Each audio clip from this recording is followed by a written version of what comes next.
બનાસકાંઠા જિલ્લાના પાલનપુરમાં બે રીઢા ગુનેગારોનું જાહેરમાં સરઘસ કાઢવામાં આવ્યું હતું.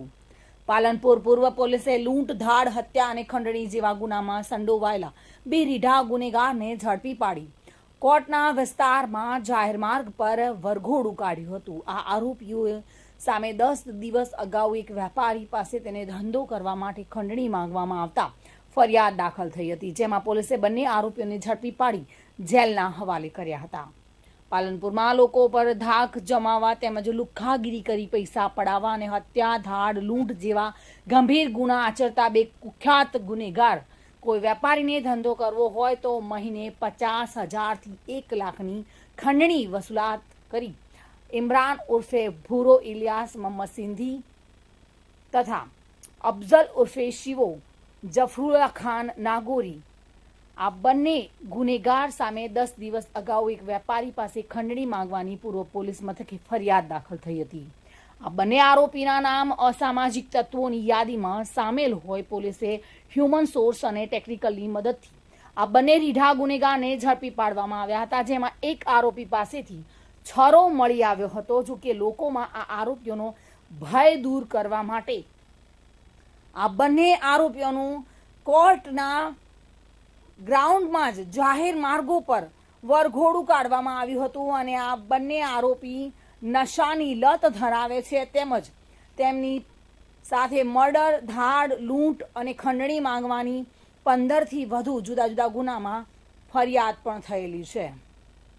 જોકે પોલીસ દ્વારા આ બંને આરોપીઓને જેલ ભેગા કરવામાં આવ્યા હતા.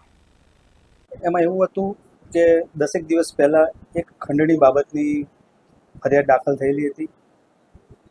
માનનીય પોલીસ વડા અક્ષયરાજ મકવાણા સાહેબ ના હોય તેમાં જરૂરથી સ્ટ્રિક્ટ પગલાં લેવાનું અને તાત્કાલિક આરોપીઓ પકડવા માટેની સૂચનાઓ આપેલી હતી.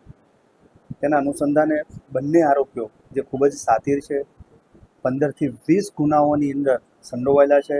તમામ ગુનાઓ ભારે અને હેવી છે. 302 મર્ડર, 307 ધાડ, લૂંટ જેવા અનેક ગુનાઓમાં સંડોવાયેલા આરોપીઓ છે. તેઓ ભાગતા ફરતા હતા.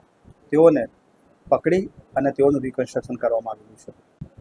અગાઉ આ આરોપીઓ વિરુદ્ધમાં 15થી 20 ગુના છે. તમામ હેવી પ્રકારના છે. આર્મ્સ એક્ટ પણ છે અને લૂંટ, ધાડ એમના માટે એક સામાન્ય બનાવ હોય એવી રીતે લોકો ગુના આચરતા હોય છે.